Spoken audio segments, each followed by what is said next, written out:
Anda melihat ini, daun menguning, batang lemah, buah yang tak kunjung besar.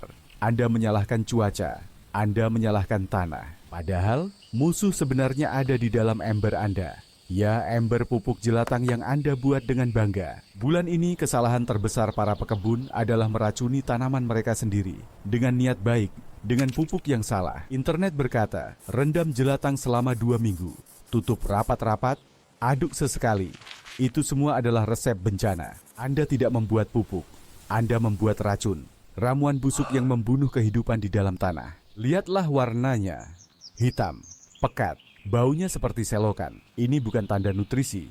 Ini tanda pembusukan anaerobik. Tanpa udara, bakteri baik mati. Yang berkuasa adalah bakteri jahat yang menghasilkan alkohol dan asam-asam organik yang keras. Ketika Anda menyiramkan cairan ini, Anda tidak memberi makan. Anda membakar akar tanaman Anda. Akar-akar halus yang bertugas menyerap nutrisi akan hangus, terbakar oleh pH yang sangat rendah dan senyawa beracun. Tanaman Anda akan berhenti makan. Dia akan kelaparan di tengah tanah yang Anda kira subur. Tanah pun menjadi padat dan mati. Cacing pergi. Mikroorganisme baik musnah. Anda menciptakan gurun kecil di kebun Anda. Jadi, buang ramuan busuk itu jauh-jauh dari kebun Anda. Sekarang, lupakan fermentasi, lupakan penantian 2 minggu. Para leluhur kita punya cara yang lebih baik, lebih cepat, lebih aman. Kita akan membuat infus jelatang, bukan fermentasi.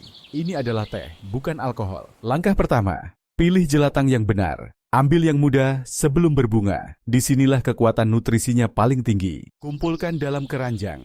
Jangan gunakan plastik, biarkan tanaman bernapas. Langkah kedua, cincang kasar. Tidak perlu halus. Kita hanya perlu membuka dinding selnya agar nutrisi bisa keluar. Langkah ketiga, wadah. Lupakan logam, lupakan plastik kedap udara. Gunakan ember kayu, gerabah, atau keramik. Masukkan jelatang cincang ke dalam ember.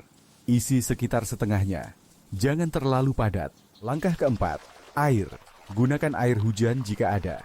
Air sumur juga baik. Hindari air pam yang mengandung klorin. Isi hingga penuh. Pastikan semua jelatang terendam. Langkah kelima, dan ini yang terpenting. Penutup. Jangan tutup rapat. Gunakan kain goni atau papan kayu dengan celah. Infus ini harus bernapas. Prosesnya aerobik. Kita ingin kehidupan bukan pembusukan. Langkah keenam. Waktu. Lupakan 2 minggu. Cukup 24 hingga 48 jam. Maksimal 3 hari jika cuaca sejuk. Anda akan tahu saat sudah jadi. Warnanya hijau muda atau coklat keemasan, seperti teh yang baru diseduh. Baunya seperti rumput yang baru dipotong. Segar, alami, bukan bau busuk. Langkah ketujuh, saring. Pisahkan cairan dari ampas jelatang. Ampasnya, masukkan ke dalam kompos. Tidak ada yang terbuang. Inilah emas cair untuk kebun Anda. Penuh dengan nitrogen, magnesium, zat besi, dan mineral penting lainnya. Tapi jangan gunakan langsung.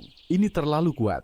Kita harus mengencerkannya. Aturannya sederhana. Untuk menyiram akar, 1 bagian infus, 10 bagian air. Untuk semprotan daun, 1 bagian infus, 20 bagian air. Sekarang, berikan minuman ini pada tanaman Anda. Siram di area perakaran, bukan di batangnya. Lihat bagaimana tanah menerimanya. Tidak ada desisan, tidak ada bau busuk.